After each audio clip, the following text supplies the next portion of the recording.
Automated Gating and Antigen-Specific T-cell subset discovery using FAUST and COMPASS on ICS data by Malisa Smith and Evan Green from Ozette Technologies. Introduction. We reanalyzed the published intracellular cytokine staining or ICS dataset in order to assess the robustness of biological conclusions to independent reanalysis and contrast the inferences derived from computational approaches to those derived from manual analysis. Some challenges associated with ICS analysis include technical and biological artifacts result in high background levels of fluorescent signal when measuring cytokine levels. Antigen-specific cell populations can be rare, for example 0.001% of all CD4 positive T cells. And due to the above 2 points, slight variations in data analysis can greatly affect the biological conclusions. Here we can see a schematic of a typical ICS experiment where peripheral blood mononuclear cells are split equally into two wells, one of which receives peptide pool stimulation and the other which receives DMSO as a negative control. The T cells will produce cytokines in response to the peptide antigens in the stimulated condition, but we also see some background cytokine production in the DMSO condition. The amount of cytokine in each cell can be measured by flow cytometry. This allows us to calculate the proportion of cells expressing cytokines under each condition. The difference in this proportion between the stimulated and DMSO condition is considered the antigen-specific response.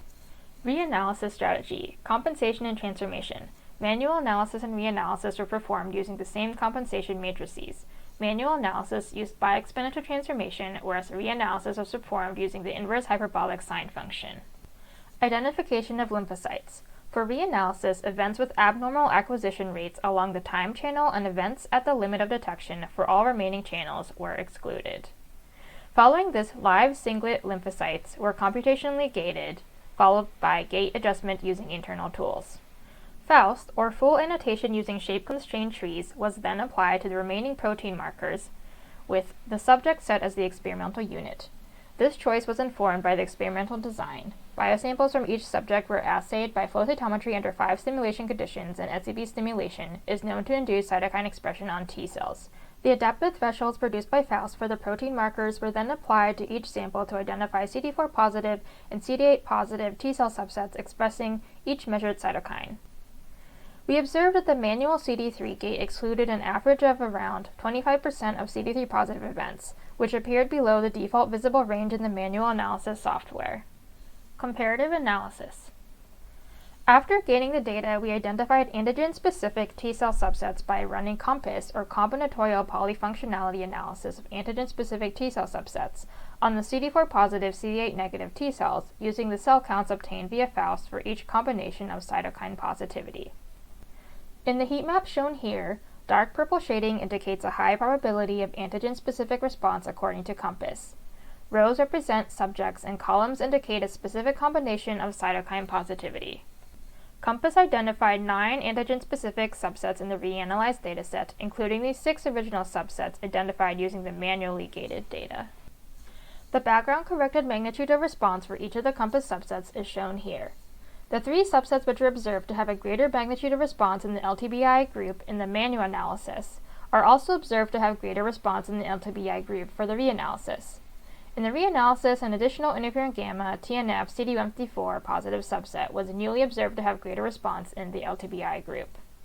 In general, an elevated response for a particular Armin subset in the manual analysis corresponds to an elevated response in the reanalysis, though some subsets have overall lower magnitudes in the reanalysis compared to manual analysis. For example, the CD107A subset, the CD154 IL-2 subset, and the CD154 IL-2 TNF and interferon gamma subset.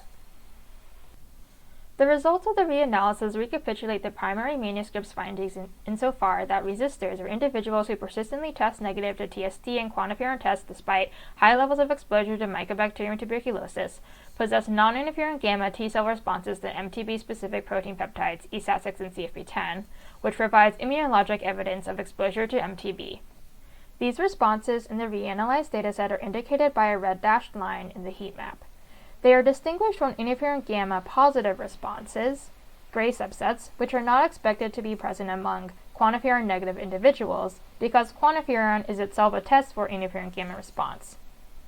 In the other study arm, LTBI or latent tuberculosis infection, individuals possess both interferon gamma positive and interferon gamma negative responses to TB antigens.